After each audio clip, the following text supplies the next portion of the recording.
Lahat ba ng natural vitamin C ay maasim? Kapag ba sinabing vitamin C, dapat ba laging maasim? At kapag hindi maasim ang prutas, ibig sabihin ba kulang na agad ang vitamin C nito?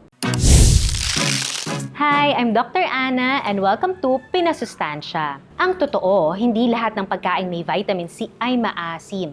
Maraming masusustansyang pagkain tulad ng bayabas, papaya, kiwi at bell peppers ang siksik at diglig sa vitamin C kahit hindi sila sing-asim ng kalamansi or orange. Ang asim ng prutas ay galing sa ibang natural components nito, hindi sa dami ng vitamin C. Kaya huwag kang magpapadala sa panlasa lang. Siguraduhin sapat ang nakukuha mong nutrisyon araw-araw para laging malakas ang katawan. Don't let food myths fool you. Like and follow the Belkens page for more nutrition tips dito sa Pinasustansya. Comment health kung mahilig ka sa prutas.